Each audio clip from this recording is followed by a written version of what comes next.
आज हम आपके सामने लेकर आए हैं जर्नल एंट्री। क्लास 11 में जर्नल एंट्री बहुत ही ज़्यादा महत्वपूर्ण है।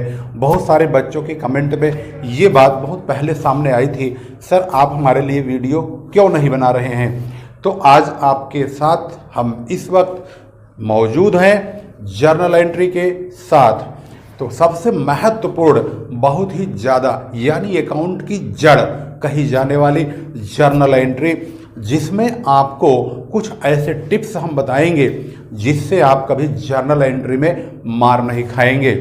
वह कौन कौन सी टिप्स है, आज हम आपको 15 ऐसे बिंदुओं पर प्रकाश डालेंगे जो कि जर्नल एंट्री की जड़ है।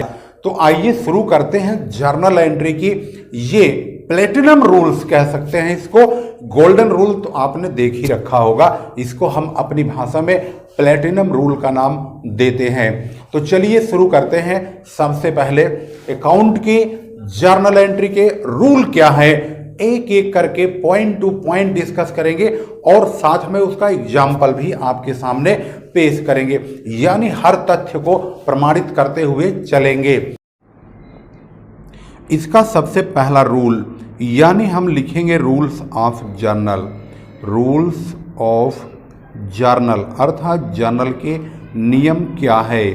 सबसे पहला रूल क्या है, सबसे पहला रूल है, हम आपको यहाँ पर 15 रूल बताएंगे। तो 15 में सबसे पहला रूल है कैश के बारे में। व्हेन कैश रिसीव्ड, हिंदी और अंग्रेजी दोनों में आप सीखेंगे। व्हेन कैश रिसीव्ड, जब कैश रिसीव्ड होता है, इट इज डेबिटेड, यानी इसको हमेशा हम डेबिट करते हैं। एंड व्हेन कैश पेड, जब कैश पेड होता है, समय थोड़ा लग सकता है लेकिन नॉलेज आपको बहुत ज़बरदस्त मिलेगी। When cash paid, it is credited, इसको फॉर एग्जाम्पल समझते हैं, बिल्कुल समझेंगे इसको। यहाँ पर लिखेंगे ट्रांजैक्शन हमारे सामने क्या है कैश का, उसको आप ध्यान से देखिए। ट्रांजैक्शन नंबर है 1 और इसमें लिखेंगे कैश रिसीव्ड फ्रॉम हरी, हरी से कैश रिसीव्ड हुआ और कितना रुपया प्राप्त हुआ है, मान लेते हैं 4000 प्राप्त हुआ है। तो इसका जो ट्रांजैक्शन आप देखे हैं ये है कैश रिसीव्ड फ्रॉम हरी। तो क्वेश्चन में लिखा है जब भी कैश रिसीव्ड होगा तो हम कैश को डेबिट करेंगे। तो जो इसकी जर्नल एंट्री है उसमें कैश अकाउंट डेबिट होगा और क्रेडिट जो होता है उसमें हम 2 लगा देते हैं। तो 2 जो होगा वो हरी होगा, तो यहाँ पर 2 हरी लिखेंगे। कितने रुपए, 4000। यहाँ पर आप देख रहे हैं हमने क्या चीज़ डेबिट किया और क्या चीज़ क्रेडिट किया। तो हमने कैश अकाउंट को डेबिट किया और हरी को क्रेडिट किया। अभी आप और भी चीज़ें समझेंगे, बिल्कुल बेहतरीन समझेंगे। इसमें लिखा हुआ है अगर आप कैश पेड करेंगे तो कैश को क्रेडिट करेंगे। तो दूसरी ट्रांजैक्शन लेते हैं, अमाउंट पेड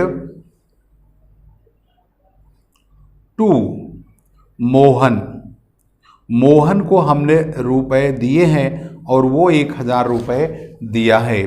तो यहाँ पर जब भी कैश जाएगा तो उसको हम क्रेडिट करेंगे। तो यहाँ पर हमने मोहन को पैसा दिया है, मोहन डेबिट करेंगे। यहाँ पर जो 2 हम लिख रहे हैं इसी को क्रेडिट बोलते हैं। तो यहाँ पर कैश अकाउंट क्रेडिट हो जाएगा और यहाँ पर 1000 रुपये हम लिख देंगे, 1000 रुपीज़। जो बच्चे हिंदी में समझना चाहते हैं उनको हम समझा रहे हैं। इंग्लिश में हमने इसलिए लिखा है जिससे कि इंग्लिश मीडियम के बच्चे भी इस रूल को समझ जाएं और हिंदी मीडियम के बच्चों को हम समझा भी रहे हैं, हिंदी में बोल रहे हैं। तो इसका मतलब है जब भी कैश रिसीव्ड होगा इसको हम डेबिट करेंगे और जब भी कैश पेड होगा तो उसको हम क्रेडिट करेंगे। यहाँ पर आपने इस चीज़ को देख लिया है। इसी में ही हम एक चीज़ और भी क्लियर करेंगे जो कि हमारा बहुत ही महत्वपूर्ण और सेकंड पॉइंट है, और वो सेकंड पॉइंट महत्वपूर्ण भी है। तो आखिर क्या है, पहला आपने देख लिया जो कि कैश के सिलसिले में है, जो कि कैश के बारे में है। आखिर कैश में जब भी कैश आता है तो कैश को हम डेबिट करते हैं और जब कैश को पेमेंट करते हैं, भेजते हैं, किसी को देते हैं, भुगतान करते हैं तो कैश को क्रेडिट करते हैं। अब यहाँ पर आपका एक चीज और भी क्लियर होगा, द पर्सन, पर्सन यानी कोई भी व्यक्ति, डिनोटेड एज, यदि हम उसके नाम से पहले टू शब्द का प्रयोग करते हैं, denoted as to is debited, यानी किसी व्यक्ति के नाम से पहले अगर हम टू शब्द का प्रयोग करते हैं तो उसको डेबिट करते हैं। And denoted as from, denoted as from, अगर हम उसके नाम से पहले फ्रॉम शब्द का प्रयोग करते हैं तो उसको हम क्रेडिट करते हैं। इज क्रेडिटेड का मतलब होता है उसको हम क्रेडिट करते हैं। और यह ट्रांजैक्शन आप अपनी आंखों से देख सकते हैं। यहाँ पर लिखा है cash received from Hari, from यहाँ पर रूल लगा है, फ्रॉम वाले व्यक्ति को यानी जिसके नाम से पहले फ्रॉम लगा होगा उसको क्रेडिट करेंगे। तो यहाँ हरी के नाम के पहले यहाँ क्रेडिट, आप फ्रॉम देख रहे हैं लगा हुआ है तो इसको क्रेडिट किया गया है, यानी यहाँ टू हरी लगा है। और यहाँ देखेंगे अमाउंट पेड टू मोहन, तो यहाँ बोला है जिसके नाम से पहले टू शब्द का प्रयोग होगा उसको डेबिट करेंगे। तो यहाँ पर आप देख रहे हैं मोहन को हमने डेबिट किया हुआ है। हर प्रकार के ट्रांजैक्शन जब भी इस प्रकार से मिलेगी उसमें आप इसी प्रकार का ट्रीटमेंट करेंगे। तीसरा ट्रांजैक्शन, तीसरे प्रकार का rule, when any fix assets, अगर कोई भी फिक्स एसेट्स प्राप्त होती है, लाइक क्या, मशीनरी, कोई भी फिक्स एसेट्स जैसे कि मशीनरी, बिल्डिंग, फर्नीचर, एक्सेट्रा, मतलब इन सबको अगर हम प्राप्त करते हैं। परचेज्ड, अगर हम इन सभी को खरीदते हैं, द नेम ऑफ एसेट्स, इन्हीं संपत्तियों के नाम को ही डेबिट कर देंगे, is debited. And when sold, और जब हम इनको बेचते हैं, name of assets is credited. बहुत जबरदस्त रूल है ये जर्नल एंट्री का, यानी कि अगर हम किसी प्रकार की फिक्स एसेट जैसे मशीनरी, बिल्डिंग, फर्नीचर वगैरह अगर हम खरीदते हैं तो इनके नाम को ही डेबिट करेंगे, इसी संपत्ति के नाम को डेबिट करेंगे। अगर हम इनको बेच देते हैं तो इन्हीं संपत्तियों के, इन्हीं एसेट्स के नाम को हम क्रेडिट करेंगे। एग्जाम्पल के तौर पर लेते हैं ट्रांजैक्शन। ट्रांजैक्शन में आप देख रहे हैं कौन से ट्रांजैक्शन है हमारे पास। ट्रांजैक्शंस हमने यहाँ लिखा है क्योंकि हम दो ट्रांजैक्शन लेंगे, पहली खरीदने की, दूसरी बेचने की। अब यहाँ पर लिखेंगे बिल्डिंग परचेज, पहले खरीदने की लेते हैं, बिल्डिंग परचेज्ड, बिल्डिंग हम खरीदेंगे, building purchased for rupees, 1 lakh रुपए की हमने बिल्डिंग खरीद ली। अब यहाँ पर आप देख रहे हैं बिल्डिंग परचेज हुआ, यानी कि हमने एसेट्स खरीदा। रूल कहता है जब भी एसेट्स खरीदोगे इसी के नाम को डेबिट कर दीजिए, यानी क्या डेबिट करेंगे हम, बिल्डिंग को डेबिट करेंगे। अगर आपने बिल्डिंग खरीदा है तो यहाँ पर आप पैसा भी देंगे, तो बिल्डिंग जो खरीदा हमने 1 लाख रुपए खरीदा उसको हम डेबिट कर देंगे। लेकिन हमने जब बिल्डिंग खरीदा है तो उसके लिए हम कैश पे करेंगे। तो यहाँ के रूल के मुताबिक जब कैश पेड होगा तो हम कैश पेड करेंगे तो उसको क्या करेंगे, क्रेडिट करेंगे। तो यानी पर यहाँ पर हम देखेंगे तो हम कैश अकाउंट को क्रेडिट कर देंगे, यानी टू कैश अकाउंट करेंगे। जब टू वाली यानी क्रेडिट की एंट्री लिखते हैं तो इतना स्पेस छोड़ देते हैं, इस बात का आप ध्यान रखेंगे क्योंकि ये अगली लाइन में बढ़ा करके लिखा जाता है। इस प्रकार से बिल्डिंग अकाउंट को डेबिट करेंगे और कैश अकाउंट को क्रेडिट करेंगे। यहाँ पर आप डेबिट क्रेडिट के रूल को पढ़ रहे हैं। जर्नल एंट्री का जो कॉलम होता है उसको हम 5 भागों में बांट देते हैं। अभी हम आपको दिखाएंगे कि ये जर्नल एंट्री कैसे पेश की जाएगी। यहाँ सिर्फ मैं आपको डेबिट और क्रेडिट बता रहा हूँ। अगर इसको हम जर्नल एंट्री के फॉर्मेट में जब डालेंगे तो ये date, particular, LF, debit amount, credit amount इस प्रकार से पेश की जाएगी। अभी हम आपको उसको भी दिखाएंगे। अब इसमें हम दूसरी ट्रांजैक्शन लेते हैं फर्नीचर सोल्ड की, मतलब फर्नीचर हमने बेच दिया। फर्नीचर सोल्ड फॉर रुपीज़ 20,000, 20,000 का हमने फर्नीचर बेचा है। रूल के मुताबिक अगर कोई भी एसेट्स अगर बेचते हैं तो हम एसेट्स को ही क्रेडिट करेंगे। तो फर्नीचर बेचेंगे तो 20,000 रुपये हमारे पास आ जाएंगे, यानी कैश रिसीव्ड होगा। रूल के मुताबिक अगर कैश रिसीव्ड होता है तो हम उसको डेबिट करते हैं। सिंपल सी बात है, कैश को हम डेबिट करेंगे। 20,000 रुपीज़ हमारा डेबिट होगा। और फर्नीचर बेच रहे हैं तो फर्नीचर हमारा क्रेडिट हो जाएगा। फर्नीचर अकाउंट हम क्रेडिट कर देंगे। जिन बच्चों को जर्नल एंट्री में प्रॉब्लम है वे इस वीडियो को अंत तक देखेंगे। 15 टॉपिक, 15 पॉइंट उनकी जिंदगी को बदल देंगे। हमने यहाँ पर तीसरा पॉइंट एसेट्स के बारे में बता दिया है। अब चलते हैं हम खर्चों की ओर। आखिर खर्चे भी हम किस प्रकार से सॉल्व करेंगे उसको भी देखते हैं। आपने एसेट्स का एक हिस्सा समझ लिया है और एसेट्स का खरीदना और बेचना दोनों ही आपने अच्छी तरह समझा है। ट्रांजैक्शन नंबर 4 रूल के मुताबिक चलेंगे। यहाँ पर लिखेंगे खर्चों के बारे में। व्हेन, जब, एनी एक्सपेंसेज पेड, किसी भी प्रकार का अगर हम खर्चा पेड करते हैं, कोई भी खर्चा पेड करते हैं, when any expenses paid, the name of expenses, the name of expenses is debited, हम उसी खर्चे के नाम को ही डेबिट कर देते हैं। इस बात को ध्यान रखेंगे, जब भी कोई खर्च होगा उसी खर्चे को ही डेबिट करेंगे। एग्जाम्पल के तौर पर आप देखेंगे, यहाँ पर ट्रांजैक्शन है हमारा खर्चे को लेकर के। रेंट पेड, हमारा ट्रांजैक्शन है रेंट पेड, यानी कि किराया चुकाया 400 रुपये का। तो हमारे रूल के मुताबिक अगर हम कोई खर्च कर रहे हैं तो खर्च को ही, यानी खर्चे के नाम को ही डेबिट कर दीजिए। तो हम रेंट अकाउंट को डेबिट करेंगे। पेड कर रहे हैं 400 रुपये, तो हमारी जेब से पैसा जा रहा है, तो हम यहाँ पर कैश अकाउंट को क्रेडिट करेंगे, क्योंकि आपने सबसे पहला रूल यही पढ़ा था, कैश जाएगा तो क्रेडिट और आएगा तो डेबिट। इस प्रकार से यहाँ पर आपने खर्चे का रूल पढ़ लिया है। अब पढ़ते हैं इनकम के बारे में। व्हेन एनी इनकम रिसीव्ड, अगर किसी प्रकार की हमें रकम प्राप्त होती है, from any source, then source name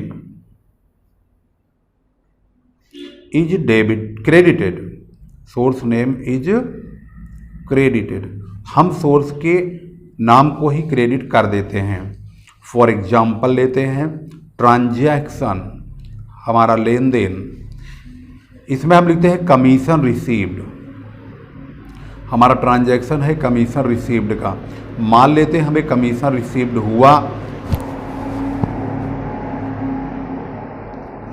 2000 रुपये का, 2000 का कमीशन रिसीव्ड हुआ। तो कमीशन जब रिसीव्ड होगा तो हमें पैसा मिलेगा, हमारे पास रकम आएगी। अगर कैश आएगा तो हम कैश को डेबिट करेंगे, सिंपल सी बात है। ये तो हम पहले ट्रांजैक्शन में पढ़ लिए थे। लेकिन क्रेडिट क्या करेंगे, तो रूल के मुताबिक लिखा है उस इनकम के नाम को क्रेडिट कर दीजिए। तो इनकम हमारी क्या है, उसका नाम है कमीशन। तो कमीशन को हम यहाँ पर क्रेडिट कर देंगे, क्योंकि रूल यही कहता है कि सोर्स ऑफ इनकम को क्रेडिट कर दीजिए। ये हो गया आपका ट्रांजैक्शन का जर्नल एंट्री। तो यहाँ पर आपने इनकम को और एक्सपेंसेस को दोनों को समझ लिया है। अगली ट्रांजैक्शन है 6 नंबर की, डिस्काउंट के बारे में। Discount account is always with cash, discount allowed या डिस्काउंट रिसीव्ड, जब भी इनका नाम आता है तो ये हमेशा कैश के साथ ही चिपके रहेंगे। Discount account is always with cash, ये कैश के साथ ही क्यों रहता है, आइए इसके एग्जाम्पल को समझते हैं देख करके ध्यान से। हमारा ट्रांजैक्शन है डिस्काउंट को लेकर के कैश रिसीव्ड, ये डिस्काउंट तभी होता है जब या तो हमें पैसा मिल रहा हो या हम पैसा किसी को दे रहे हों। तो कैश रिसीव्ड, यहाँ पर हम पैसा ले रहे हैं, ₹480 फ्रॉम मोहन, डिस्काउंट अलाउड ₹20। यहाँ पर हमने मोहन से 480 रुपये लिए, लेकिन हमने उसको डिस्काउंट भी दिया, 20 रुपये अलाउड किया है। तो अब आप ध्यान से देखेंगे, रूल कहता है कि डिस्काउंट अकाउंट हमेशा कैश के साथ ही रहेगा। तो जब हम कैश रिसीव्ड करेंगे तो इसकी जर्नल एंट्री के अकॉर्डिंग हम कैश अकाउंट को डेबिट करेंगे। अगर कैश अकाउंट को डेबिट करेंगे तो यहाँ रूल के मुताबिक डिस्काउंट को भी आपको डेबिट करना ही पड़ेगा। तो डिस्काउंट अलाउड है तो डिस्काउंट अलाउड को आपको यहाँ पर डेबिट करना पड़ेगा हर हाल में। डिस्काउंट अलाउड भी डेबिट होगा, 480 रुपये और 20 रुपये टोटल। यहाँ पर देखेंगे फ्रॉम मोहन, तो आपका ये दूसरा ट्रांजैक्शन जिसमें हमने कहा था फ्रॉम वाले लोगों को क्रेडिट किया जाता है, तो मोहन से पहले फ्रॉम शब्द का प्रयोग हुआ है, तो मोहन को हम यहाँ पर क्रेडिट कर देंगे। 500 रुपये, हमेशा डेबिट और क्रेडिट बराबर होता है, इस बात का ध्यान रखेंगे। इसके बाद 7 नंबर ट्रांजैक्शन आप देखेंगे और रूल के मुताबिक देखेंगे कि आखिर अगला ट्रांजैक्शन क्या है। नेक्स्ट ट्रांजैक्शन है गुड्स परचेज के बारे में। Goods purchased is always debited with purchase account. जो हमारा गुड्स परचेज होता है, जब भी कभी गुड्स परचेज होगा तो हम हमेशा परचेज अकाउंट को डेबिट करेंगे। एंड व्हेन गुड्स सोल्ड, जब हम गुड्स सोल्ड करेंगे, then sales account is always credited, हम सेल्स अकाउंट को हमेशा क्रेडिट करेंगे। ये बात ध्यान रखेंगे, ये परचेज और सेल का जो स्टोरी है ना, ये सिर्फ गुड्स पर ही लागू होता है। बिजनेस के अंदर किसी अन्य चीज़ों को अगर हम खरीदते हैं या बेचते हैं तो उन्हें हम वहाँ पर उन्हीं को ही डेबिट या क्रेडिट करेंगे, जो कि फिक्स एसेट्स में हमने आपको बता दिया था। तो यहाँ पर हमने गुड्स को परचेज किया है, तो गुड्स जब परचेज हुआ है तो हम परचेज अकाउंट को डेबिट करेंगे। For example, goods purchase from Ramesh rupees 40,000, हमने रमेश से 40,000 का गुड्स परचेज किया है। यहाँ रमेश के नाम से पहले फ्रॉम लगा है, तो अभी आपने रूल में देखा फ्रॉम वाले व्यक्ति को हम क्रेडिट करते हैं। अब गुड्स परचेज हो रहा है तो इसके लिए तो परचेज अकाउंट को आप डेबिट करना है, तो आप अभी पढ़े हैं। तो परचेज अकाउंट डेबिट 40,000 रुपये 40,000 और 2 यहाँ पर रमेश को लिख दीजिए, उधार है इसलिए। अगर यहाँ पर होता गुड्स परचेज फॉर कैश तो हम यहाँ रमेश को भगा देते, यहाँ पर कैश अकाउंट लिख देते। फिलहाल अब हम यहाँ रमेश लिखेंगे। किसी व्यक्ति का जब नाम लिखते तो उसके आगे अकाउंट शब्द का प्रयोग नहीं करते हैं, उसको इग्नोर कर देते हैं, ओनली रमेश लिखेंगे। इसी प्रकार से नेक्स्ट ट्रांजैक्शन को ध्यान से देखेंगे। सेल करने वाली पॉइंट को गुड्स सोल्ड, चलो इसको कैश कर लेते हैं। फॉर कैश रुपीज 30,000 हमने माल बेचा है, तो रूल कहता है कि जब आप गुड्स सोल्ड करेंगे तो सेल्स अकाउंट को क्रेडिट करेंगे। अगर हमने यहाँ नगद माल बेचा है तो हमारे पास 30,000 रुपये आए भी हैं, तो जो 30,000 हमारे पास आया है उसके लिए हम क्या लिखेंगे? उसके लिए हम लिखेंगे cash account is debit, cash account debit, क्योंकि हमारे पास पैसा आ रहा है, जो कि आपने स्टार्टिंग में ही देख लिया था। पहली ट्रांजैक्शन, जब पहला रूल हमने बताया था कि जब हमारे पास कैश आएगा तो हम कैश अकाउंट को डेबिट करेंगे। और सेल्स अकाउंट का रूल अभी आपने पढ़ा है। सेल्स अकाउंट जब भी से गुड सोल्ड होगा तो सेल्स अकाउंट को आप क्रेडिट करेंगे। तो टू सेल्स अकाउंट यानी सेल हमारा 30,000 रुपये से क्रेडिट हो चुका है। इस प्रकार से यहाँ पर आपने सेल्स और परचेज के बारे में बहुत अच्छी तरह से सीख लिया है।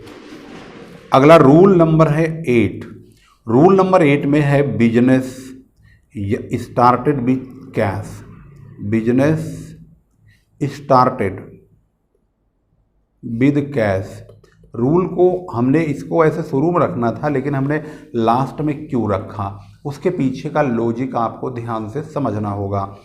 जब हम बिजनेस स्टार्ट करते हैं विद कैश, देन क्या हम डेबिट करेंगे? हमारे पास कैश आएगा, तो इसके लिए ये ध्यान रखिए, इसको हमेशा याद रखिए, cash account is debited, cash account को डेबिट करेंगे हमेशा। एंड क्रेडिट क्या करेंगे, capital account is credited, capital account is credited, capital account को हम क्रेडिट करेंगे। इस ट्रांजैक्शन को आप अच्छी तरह से याद रखेंगे। जब भी बिजनेस स्टार्ट होगा तो हम कैश अकाउंट को डेबिट और कैपिटल अकाउंट को क्रेडिट करेंगे। जैसे हमने ट्रांजैक्शन लिखा, business started with cash ₹40,000, cash से स्टार्ट किया तो कैश अकाउंट डेबिट करेंगे।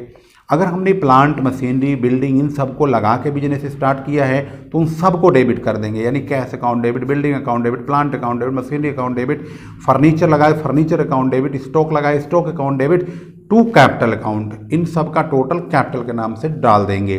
तो यहाँ पर हमने सिर्फ कैश से स्टार्ट किया है तो इसकी जनरल एंट्री में हम कैश अकाउंट को डेबिट करेंगे और कैपिटल अकाउंट को क्रेडिट करेंगे। वैसे भी इस ट्रांजैक्शन को आपको बिल्कुल रट के रखना है, जो कभी कहीं आने जाने लगो, कहीं रास्ते वास्ते में, तो कोई न कोई, अगर कोई अकाउंटेंट होता है, कोई अकाउंट साइड यानी कॉमर्स साइड से पढ़ा होता है, प्रैक्टिस वगैरह कर रहा होता है, तो वो आपसे अनायास ही पूछ लेगा।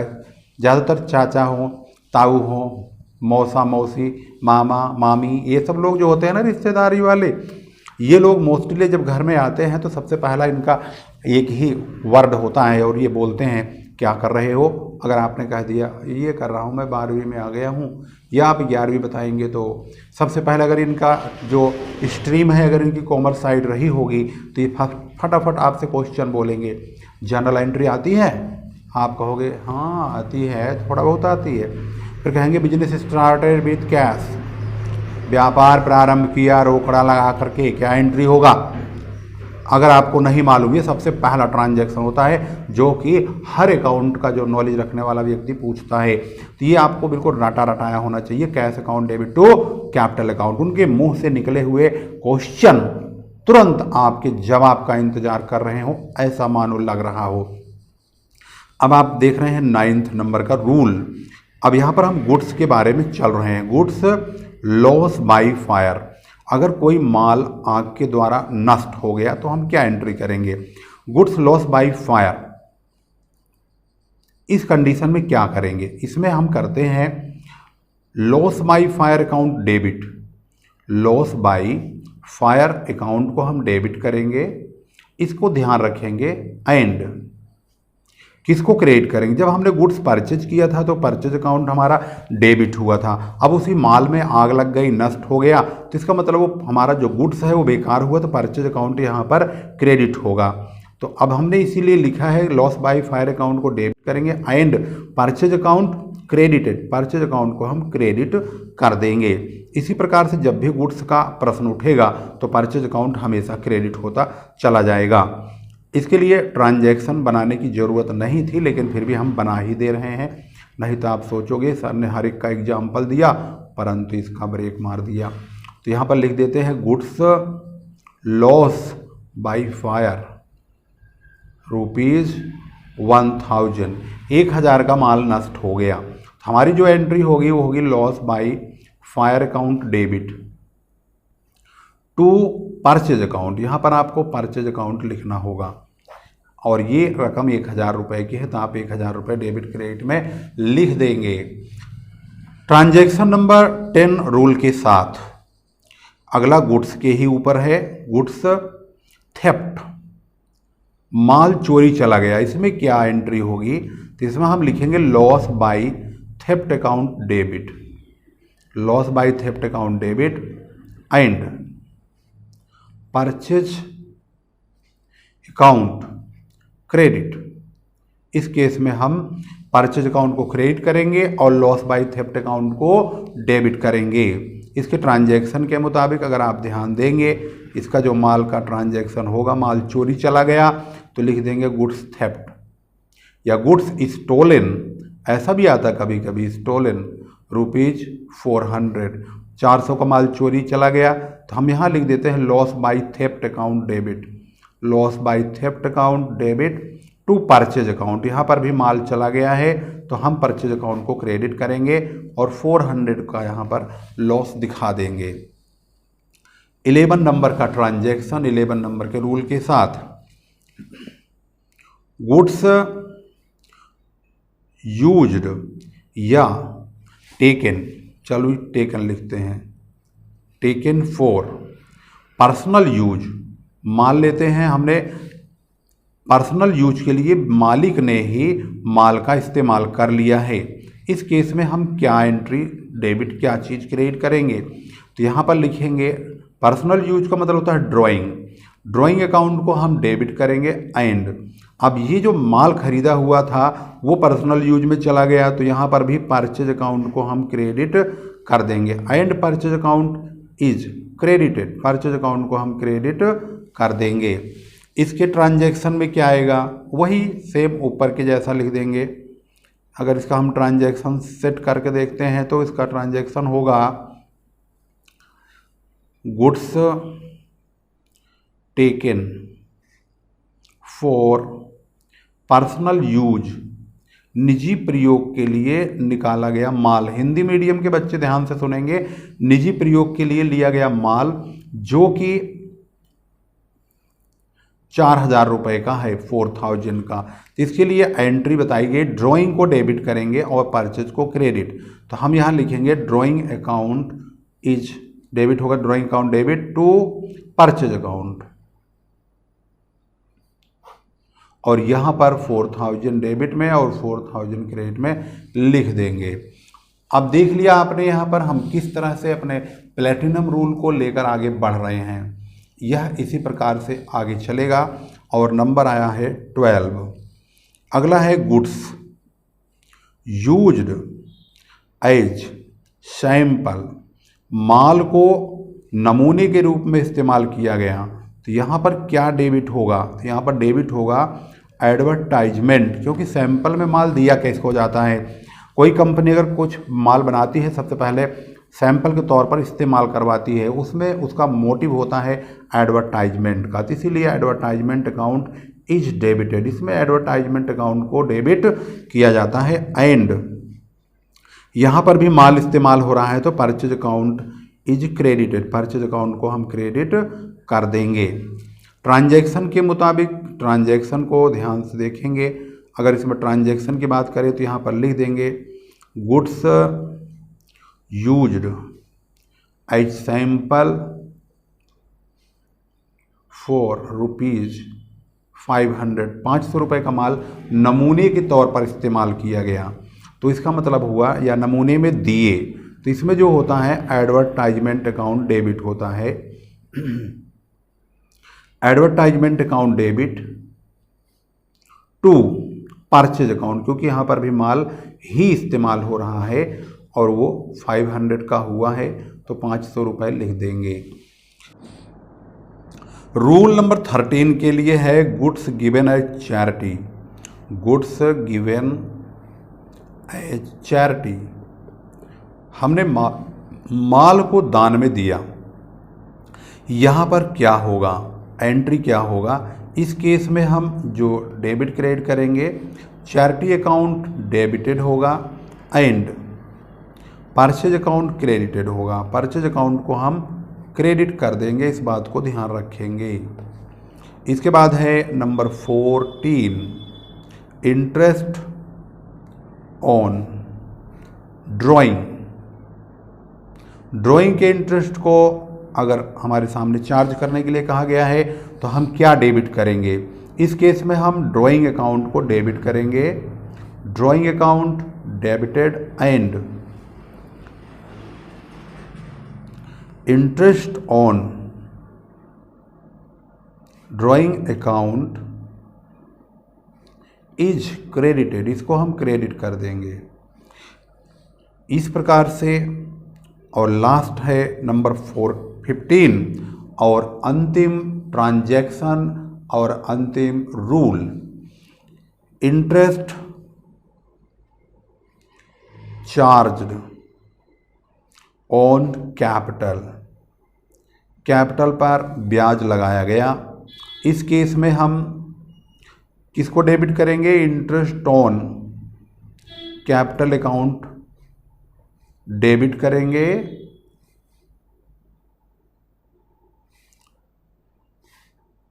And capital account is credited. Capital account is credited यानी कैपिटल अकाउंट को हम क्रेडिट करेंगे। इंटरेस्ट ऑन कैपिटल अकाउंट को डेबिट करेंगे और कैपिटल अकाउंट को क्रेडिट करेंगे। हमने आपको बताया था जर्नल एंट्री का ट्रांजैक्शन का किस प्रकार से कॉलम बनाएंगे। तो आपकी स्क्रीन पर इस वक्त फुल पेज है, तो यहाँ पर आप देखेंगे ये तो हमारा डेबिट क्रेडिट के बारे में ध्यान होगा आपको। जब हम इसका कॉलम बनाते हैं जर्नल एंट्री का तो उसका फॉर्मेट कुछ इस तरह से होता है। यहाँ पहला कॉलम होता है डेट का और ये होता है पार्टिकुलर्स का, और यहाँ पर होता है लेजर फोलियो नंबर, ये होता है रुपीज़, ये होता है rupees.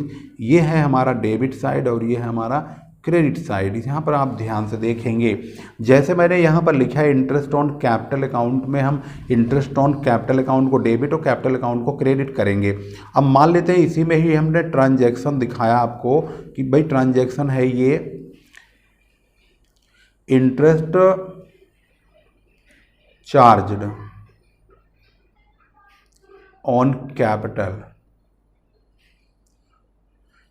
Eight the rate 10% at 10% on, मान लेते हैं कैपिटल है 4 लाख रुपए का कैपिटल है और इस पर 10% से ब्याज चार्ज करने को कहा गया है। 4 लाख का 10% 40,000 रुपये का इंटरेस्ट होगा, जिसकी हम जो जर्नल एंट्री लिखेंगे अगर उसमें डेट है मान लेते हैं 5 जनवरी, तो यहाँ पर आपको लिखना होगा 5 जनवरी और यहाँ पर लिखेंगे interest on capital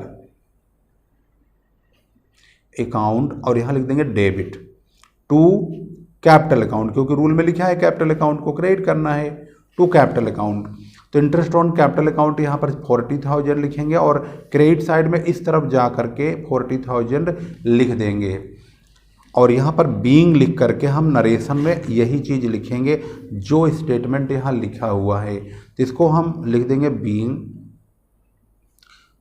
interest charged on capital, interest charged on capital, इसे नरेशन बोलते हैं। नरेशन लिखना बहुत ज़रूरी है। इसके बाद यहाँ पर हम इसको बंद करेंगे। ध्यान रहे ये लाइन सिर्फ इस कोने से और सीधा यहाँ तक बंद होनी चाहिए। बहुत सारे बच्चे आर पार खींच देते हैं इधर और इधर, ऐसे नहीं करना भाई, उतना ही करो जितना ये सिर्फ डिस्क्रिप्शन वाले यानी पार्टिकुलर्स वाले कॉलम को ही आपको बंद करना है, बाकी ये सब इधर खुला रहेगा, बिल्कुल एकदम ओके रहेगा। इसी प्रकार से यहाँ पर भी है इंटरेस्ट ऑन ड्राइंग, तो इसमें लिखा है ड्राइंग अकाउंट को डेबिट करिए और इंटरेस्ट ऑन ड्राइंग को क्रेडिट करिए। मान लेते हैं इसमें 8 तारीख को ऐसी बात कही गई है, तो हम यहाँ पर लिख देंगे drawing account debit, drawing account debit to interest on drawing, इस तरह से इंटरेस्ट ऑन ड्राइंग। ट्रांजैक्शन इसी तरह लिखेंगे और ब्रैकेट में यहाँ पर लिख देंगे इंटरेस्ट चार्ज ऑन ड्राइंग। इस तरह से इनकी ट्रांजैक्शन होगी और यहाँ पर इनके अमाउंट लिख दिए जाएंगे। तो आपने देख लिया यहाँ पर कॉलम किस तरह से प्रेजेंट किया गया और उस कॉलम में किस तरह से रकम भरी गई। हमने जो यहाँ पर अगली ट्रांजैक्शन जो पीछे के डेबिट क्रेडिट आपको दिखाए थे उसमें ऐसे लाइन खींचा था हमने, तो उसको कहने का मतलब है कि उसको इसी तरह से प्रेजेंट किया जाएगा। वहाँ मेन मोटिव था आपको डेबिट और क्रेडिट को समझाना, यानी डेबिट साइड में यानी ऊपर वाली लाइन में डेबिट में क्या लिखेंगे और क्रेडिट में क्या लिखेंगे। तो हमने 15 रूल इसलिए आपको बताए और इस प्रकार से आज आपने संपूर्ण जर्नल एंट्री के बारे में बहुत ही अच्छी तरह सीखा है। अच्छी लगे वीडियो तो ज़रूर कमेंट में बताइएगा और मैक्सिमम लोगों तक इसको पहुंचाने में हमारी मदद कीजिए और इसको शेयर भी ज़रूर कीजिए। चैनल अगर नहीं सब्सक्राइब किया है और आप एक न्यू स्टूडेंट हैं और इस चैनल पर बिल्कुल नए हैं तो हमारे परिवार में शामिल होइए और धीरज सर कॉमर्स क्लासेज का एक अहम हिस्सा बनिए और आज ही इस चैनल को सब्सक्राइब कीजिए और नई नई वीडियोज़ की नोटिफिकेशंस कंटिन्यू लेते रहिए।